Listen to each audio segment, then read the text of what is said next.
quiet corridors of a seemingly ordinary school, a teacher finds themselves entangled in a web of unsettling events that blur the lines between reality and nightmare. As the shadows lengthen and the night grows deeper, strange occurrences begin to unfold, revealing a dark undercurrent that challenges the very fabric of perception. Join us on a chilling journey into the unknown, where the boundaries between the living and the spectral blur, and the echoes of the past reverberate through the present.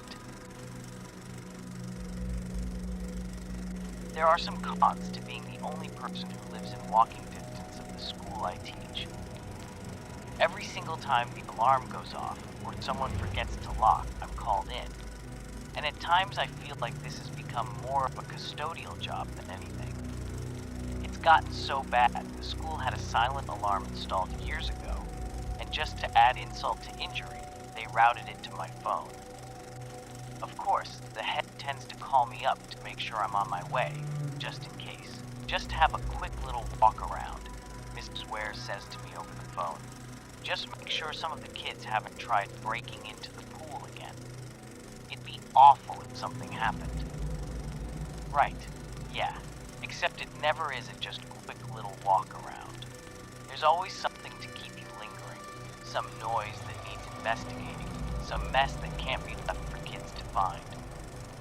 In the day that school is nothing but a shrine to the banal and mediocre, the walls are plastered with kitschy GCSE art of local beaches, bronze awards in athletics, and cardboard thermometers used to count the hundreds of dollars we've raised to stave off cancer or the apocalypse.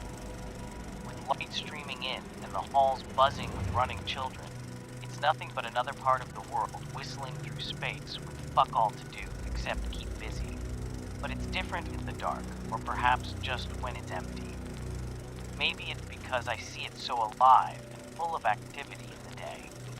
There's something innately unsettling about a place only recently emptied of life. Perhaps there's a lingering body heat in the air, or a scent too subtle for the conscious mind to register. Something that tells you that 1,000 eyes have looked away from this place, and now it exists outside of anyone's notice but yours.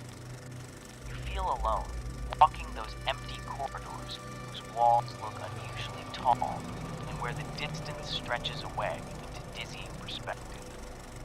And it always looks so much worse at night. Maybe it's the effect bright fluorescents have, but I swear it looks cleaner in the day, and come night, the floors look filthy and cracked in a way that makes me wonder if this is really the elitist private school pretends to be. But I hate it. I hate how I only notice the rot at night. Moldy tiles, cheap laminate flooring that's buckled from moisture, and equipment that was dated in the 90s. It's such a silly thing to let the dark get to me like that. But then again, it's not at all uncommon to hear giggling or to see shadows moving in the corner of your eye. It is impossible to escape the feeling you are following something, tracing the path of a laughing child as they run from classroom to classroom. Doors will swing gently ajar just as you turn a corner. Chairs will squeak seconds before entering a room, and TVs will blare with documentaries only to switch off just before your finger touches the button. And for some reason, I just keep looking. I keep going, from room to room, sometimes twice around, sometimes for hours. Once I sat alone in my classroom, lights switched off, and listened quietly as someone took a seat, and the sound of a scribbling pencil filled the silence. By the time it finally stopped, the sun was rising, and the only thing left behind was a badly chewed pencil, the wood bloodied and rancid, like it'd been dragged out of a septic tank. It was so late, I didn't even bother going home. I just stayed until 7C filed in as normal a few short hours later. I've thought about leaving, but I didn't exactly exit my last school in good standing. This place doesn't seem to mind so much if I skip a lesson or two or turn up hungover. And despite my regular difficulties, there is still a monthly bonus attached to my check that I was told the other staff should not hear about. I have to figure it's for the extra work, and I wonder if I'd be mad to turn this place down. I know with some certainty that if I ever told Mrs. Wares I couldn't check in on the school, I wouldn't keep my job for much longer. And I can't help but wonder if I'm the butt of some big joke. Sometimes I find myself going there, even without being called. From my house, I can see the chemistry lab, which is a large glass building that's freezing in winter and scalding in summer. It's all windows, and on a bright night, I can see people moving around in it. Sometimes there's a light, sometimes just the vague sense of a commotion. But I can't stop myself checking it out in person, walking around the very space I once spied from a quarter of a mile away, where my house backs onto the football field. It's weird. I might find a broken phone, something way too old for today's kids, or a bag of old pennies, or even a few teeth scattered around the floor. What are they doing, I wonder? I found out from the IT teacher that every day he has to come in and restart all the computers because their screens will be frozen on shock porn. He didn't make a big thing of it. He just said it wasn't nice. If he was ever ill, I'd have to do it. So I went one night, went and sat in the IT room with 15 old computers in 3 rows of 5. It's small, not a big school, just 500 kids, and the room doesn't catch much light where it is, so it felt more like a dungeon than my own room that's usually a clean grayish blue at night.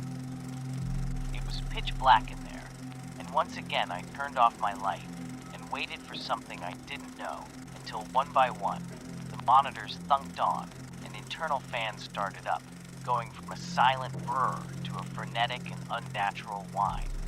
I felt a kind of panic, something I attributed to the surprising volume of the computers and the epileptic sight of the monitor's glitchy flashing.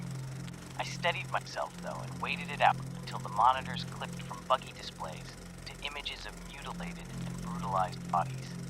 Smashed mouths with exposed teeth and cracked bone, rib cages held open by groping fingers, soft thighs shredded by broken bottles. Each image was different and riddled with pixelated artifacts. After a moment, the fans died down, and the monitors settled, and the room was lit up from within like a Christmas tree, and I suddenly became aware that I couldn't see anything else. The bright light unsettled my eyes so much that all I could make out were the screens that floated in the abyssal darkness.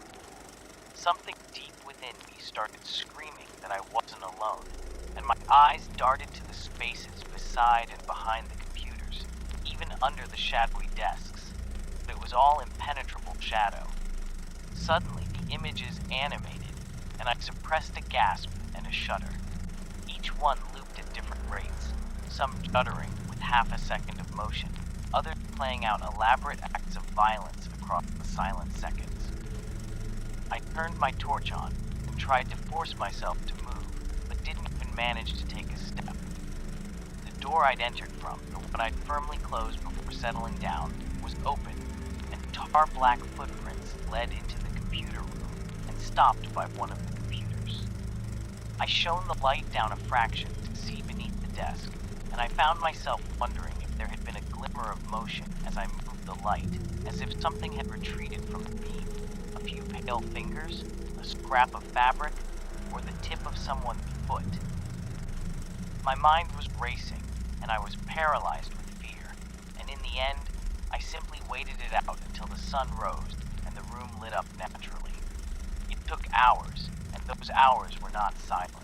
Whoever was in there with me was sobbing quietly, their muffled cries ebbing with the changing of the gore-streaked monitors. God, it's strange to say, but over time those images didn't look so pixelated, and for the very last hour I swore I wasn't looking through a screen at all. It really was like standing around 15 windows looking into torture cells. It wasn't about clarity. There was a sense of depth you just don't get from a computer. There were hours of unbridled suffering, assaults, torture, sadism. Groups of people laughing at a shivering victim who was left to pick glass out of their body. The gleeful joy in humiliation, in the power of what a gun can do to the human body and its owner. It all blurred together into a moving montage, and at times I wonder how much of what I remember I actually saw. By the time I was ready to turn the monitors off, I was pale and shaking. My face was streaked with tears. The footprints had disappeared in the light, but I couldn't bring myself to check the desk where they'd led. I merely thumbed the off switch on each computer before hurrying out like a child afraid of the dark. It'd be a lie to say the things here make me drink. I've always had a problem. But it was different before. I was prone to bad bouts of drunkenness for most of my life, but I might spend months, even years, reasonably sober. I either didn't drink, or I drank a lot. It's just that when I went off the deep end, I went in head first and wouldn't resurface until I was dragged kicking and screaming out of the pool. But now, I drink every day. I keep a flask on me just to take the edge off. It makes things a little fuzzy, makes the kids funnier, makes the staff friendlier, makes me a better liar. I wake up in the school some nights, unsure of how I got there or if I ever even left. Sometimes I open my eyes and don't even know if I'm awake or asleep or alive or dead because there's just blackness. Only the cold feel of the tiles beneath my shirt and my hands lets me know where I am. In the distance, a door will groan as it swings open. I might hear the shuffle of a few chairs or the barely suppressed whispers of a fleeting presence. And I lie there, ears pricked to these sounds, and I wonder if I even really hear them at all, or if I'm just going mad. But I wait. I wait for the sun and for my eyes to see again. And I find myself lying on the floor of my classroom with the desks piled up high around me, and I find it hard to answer anything except yes to that question. Once I awoke with an old pencil case in my hand, a faded Space Jam logo on the gel plastic front. It was coated with dust and stuffed full of long-dead felt-tip pens. The weight of it in my hands stole some of the dreamlike haze away from my mind, and I grabbed my phone for light to check where I was. I sat up in the middle of my classroom and steadied myself while I studied the strange object in my hand. It was 3 a.m. The school's distant halls buzzed with an uneasy silence, and I pulled myself up to go looking around. For what? I didn't know, but the strange case in my hand gave me an unusual sense of purpose, and I searched until I found a loose ceiling tile in the assembly hall, the height of which is easily 30 feet. I might have been inclined to leave it, especially after I turned on the lights and found myself staring at the distant corners as if firm in the knowledge that I wasn't alone. But there was no giggling in the air tonight, nor squeaking chairs, or anything else. It felt as if the school itself was holding its breath, and I dragged out the enormous stepladder used by maintenance and began my shaky ascent. God, even now I wonder how I found the courage. I'm terrified of heights, but I climbed up anyway until my fingertips could reach out and gently push the tile further away. A flurry of empty, crisp wrappers and crumpled paper fell out, and I clutched the stepladder with white knuckles and wide eyes as my startled reaction sent it wobbling side to side. When it finally settled back onto all 4 legs, I breathed a sigh of relief and rapidly began descending, feeling only some mild sense of safety when my feet were back on the ground. I knew the ceiling was too lightweight for anyone to actually be up there, and yet I stared at the small pile of rubbish with a worrying sense of unease. The food was ancient, paper covered with felt-tip drawings, and I found a dried-up pen that matched the others in the pencil case. More than that, though, there was a stench that emanated from the pile that made me think of desperation and neglect. And amongst the rubbish was a plastic bag with bottles of unhealthy-looking piss and a wet rag that looked like it had been pulling toilet duty for quite a while. When I finally turned my attention back to my surroundings, I saw I was not alone. From the size of him, I'd say he was around 13, and he had somehow approached me without me hearing or seeing him, stopping only when he was a few meters away, where he crouched low to the floor and swayed from side to side. He looked like an animal, certainly feral in the way he moved, but it wasn't his demeanor that made me cry out. It was the gaping hole where his face should have been. The skull caved in like a hollowed-out egg. His remaining skin was pockmarked and lesioned, and it took me a moment to register that he was naked. He was waiting for something, though I didn't know what. I tried to take a step towards the nearest door, but he took one too. He knew where I was. That much was clear, if I couldn't quite figure out how. I considered shining my torch straight at him, given that the faraway ceiling lights made the hole in his head pure shadow. But there was a faint impression of wriggling amidst the darkness that made my stomach churn, and I had no idea how this thing would even react to the stimulation. I'm still not sure what put the connection in my head, but I eventually reached around to my back pocket and took the pencil case out. The boy started gibbering at the sight of it, and I cringed at the realization the wet, excited sound was coming from his cave-like skull, but I slid the case across the floor anyway. He snatched it up eagerly and immediately ran to the nearest wall, where he scaled it with the wet sound of a gecko running up glass. With one final flourish, he stuck to the ceiling and slithered behind the loose ceiling tile like a spider. After a few seconds, the tile shunted back into place, and it looked like nothing had ever happened. Some of the kids, I think, know more than they're letting on. They're not difficult kids. Most of them are quite smart. This place pumps out Oxbridge candidates like crazy, and the parents pay big fees to help smooth things over when stuff goes wrong. Suicides and runaway aren't uncommon, but we're always told it's a consequence of pressure, ambition, social difficulties, so on. So now we hand out questionnaires twice a year to ask our students about stress. RE teacher doubles as a counselor, and we have a mental health awareness day every October, but it has never sat right with me to act like the two things are related. James Kinsberg, for example, went missing a few years back. He was a rugby player who wanted to study medicine, and rumors were he could even be looking at a contract to play under 21 for a local team. He was a big, strong boy, and yet one day, I found myself trying to drag him out of the pool, half-conscious. In the moment you just think, oh shit, a student is drowning, and in my head my students are all kids, you see? But it was only after I dragged him out that I found myself wondering how the hell he'd found himself in trouble. He looked like he could wrestle an orca and win, but there he was on the floor, shivering and sputtering water out of his mouth.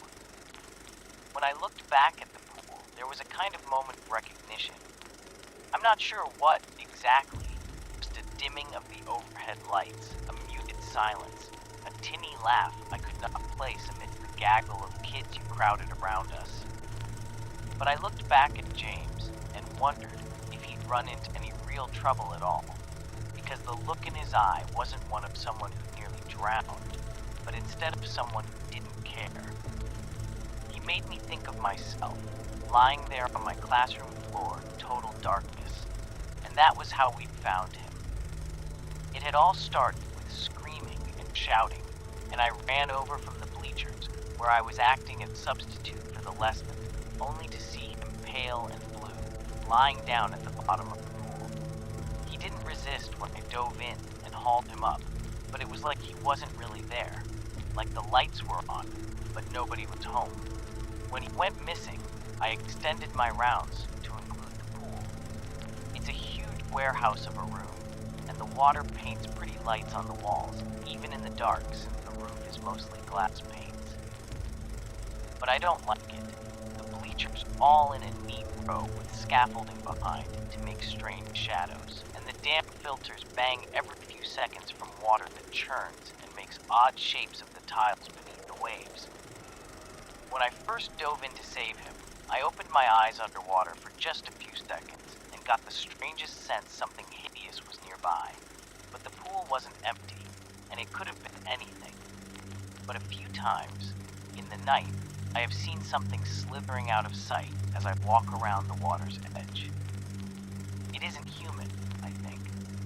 although I have, on occasion, seen the faceless boy standing at the bottom of the water with eerie stillness. But I don't think it was him that James saw. I think it was something else, something that looks like a mass of hair drifting in a current, something that effortlessly pushes itself from shadow to shadow, something that occasionally slaps its way onto dry land and watches me from behind the bleachers as I check the perimeter. I don't know where it lives. God knows it can't be in the water all the time. But when I confronted James and asked him what he saw, he told me only that it wasn't going to leave him alone. Not now. Not ever. And a few weeks later, he went missing while out for a jog along the beach. When they found him, he'd been hollowed out and stuffed into a storm drain like an inside-out gym sock. "It'll eat you," he said, but that was all he ever offered me. We all acted like he'd committed suicide from the pressure, even as the rumors filled the school. How could the two things possibly be linked? I saw the photos of what happened to him. Even the police said it'd be treated as murder.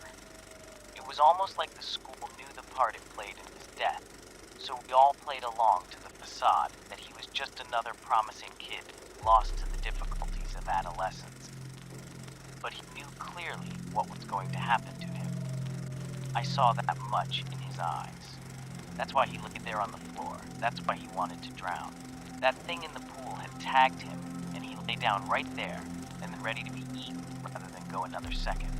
Something about the sight of it just overrode every instinct inside him, and he lay down ready. No, desperate to die. Is that why I lie down too? Why I wake up on the floor of my classroom?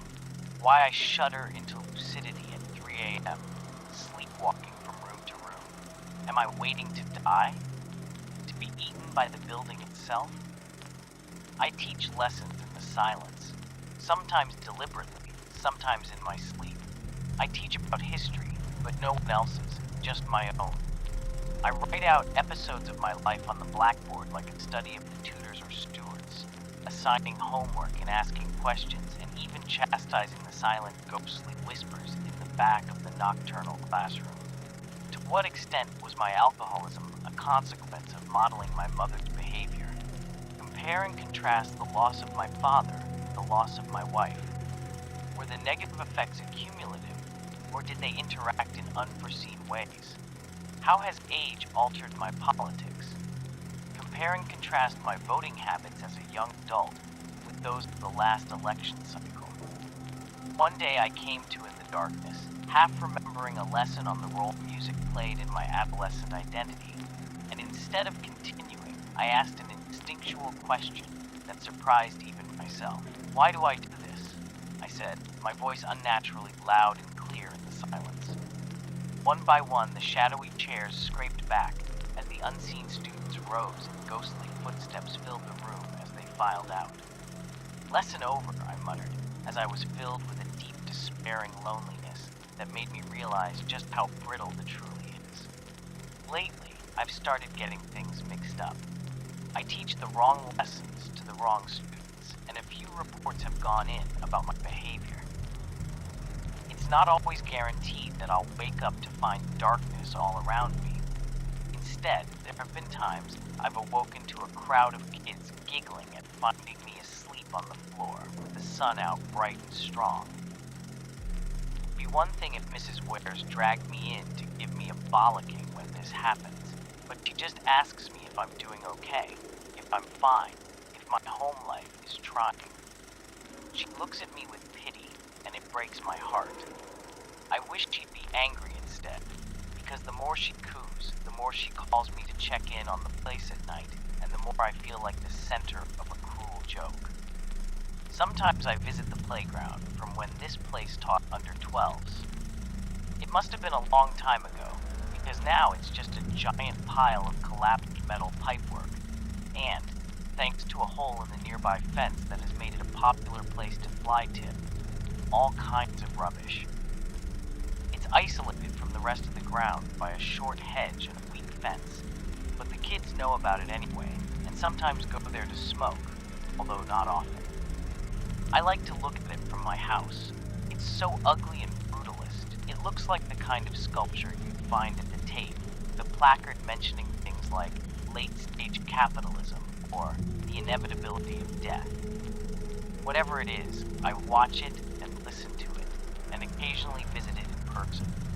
I swear the pile changes, sometimes even just between blinks of the eye.